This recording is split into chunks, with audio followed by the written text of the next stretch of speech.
देखिए, स्कूलों में जाने का पर्पज़ तो यही था कि एक बार मुझे ग्राउंड रियलिटी का पता लग जाए। हमारे टीचर्स स्कूल पे ठीक टाइम पे पहुंच रहे कि नहीं पहुंच रहे, हमारे बच्चों की स्थिति क्या है, कोई प्रॉब्लम कोई समस्या तो नहीं है, कोई टीचरों को कोई दिक्कत कोई परेशानी तो नहीं है। कुछ बिंदुओं को लेके मैं एक बारी हर स्कूल में जाने का प्रयास कर रहा हूँ। जैसे भी गाय बगाए समय मिलता है और रोड पे भी मुझे स्कूल नज़र आ जाते तो मैं चला जाता हूँ। ठीक है स्थिति, मगर एक चीज़ का मुझे बड़ा कहूँगा, मैं उस चीज़ से खुश नहीं हूँ कि भाई हमारे पास इतने संसाधन हैं, इतने अच्छे टीचर हैं और आधुनिकता के साथ हमारे स्कूल जुड़े हुए हैं, टेक्नोलॉजी के साथ जुड़े हुए हैं, उसके बावजूद भी जो स्ट्रेंथ है वो और बढ़ाने की आवश्यकता है। और उसके लिए मैंने निर्देश भी दिए और कहा भी है कि इस बार कुछ संख्या और बढ़नी चाहिए और मुझे लगता है कि बढ़ेगी। मंत्री जी, चंडीगढ़ में आज प्रधानमंत्री और गृह मंत्री दोनों आए हुए हैं और न्याय संहिता को लेकर के एक उन्होंने एग्जीबिशन या जानकारी मिली है। इस देश में जो न्याय संहिता आई हुई है, एक बात उसमें साफ नजर आती है कि न्याय संहिता को लेकर के बच्चे, जो छोटे बच्चे होते हैं, उनके खुद के अधिकारों के बारे में उन्हें नहीं पता होता है। जो महिलाएं होती हैं उनको नहीं। आपका सवाल ही इतना लंबा हो जाएगा। दादा, मैं एक निवेदन कर रहा हूँ। मेरा निवेदन ये है कि इस देश को कभी अपने कानून मिले ही नहीं।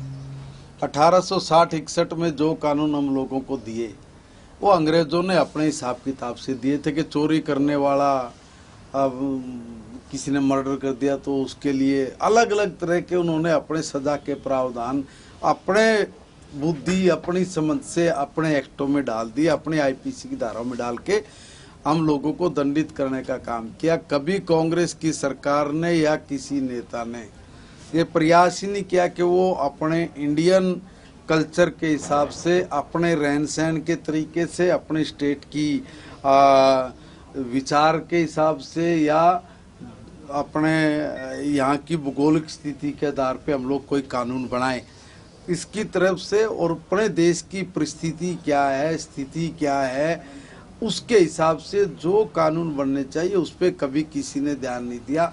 घर बैठे बिठाए जैसे तैसे कानून हाथ में पकड़ा रखे थे, उनको लेके हाक के आज तक ये दशकों तक निकाल के लेके आ गए।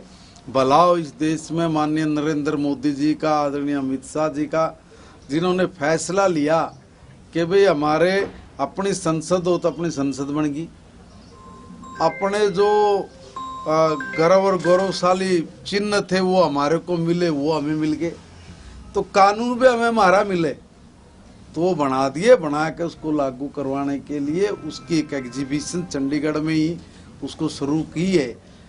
ये हम सब लोगों के लिए बड़ी अच्छी गर्व की बात है कि आज अब हम लोग अपने इंडियन कानून के हिसाब से आगे अपने संविधान के अनुरूप अपनी जिंदगी को आगे बढ़ाने का अवसर हम लोगों को टैबलेट का मामला था। आप शिक्षा मंत्री, सवाल तो क्रॉस कर लो।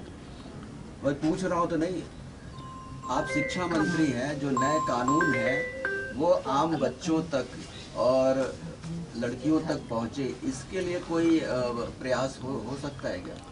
देखिए, शिक्षा मंत्री का ये काम नहीं है, ये समाज के हर व्यक्ति का काम है। हर चीज आप लोग सरकार पे मत थोपो। अगर इस देश में, दुनिया में अगर कभी कोई परिवर्तन आए तो परिवर्तन कभी सरकारों से नहीं आए, वो सारे परिवर्तन सामाजिक के लोगों के द्वारा ही किए गए कामों से आए हैं।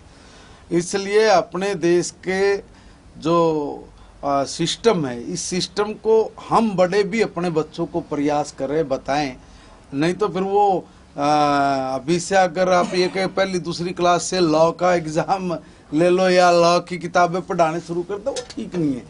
हमसे जुड़े रहने के लिए हमारे YouTube चैनल को सब्सक्राइब करें और नई वीडियो की नोटिफिकेशन के लिए बेल आइकॉन को दबाएं। अगर आप ये वीडियो Facebook पर देख रहे हैं तो लाइक जरूर करें और ज्यादा से ज्यादा शेयर करें। धन्यवाद।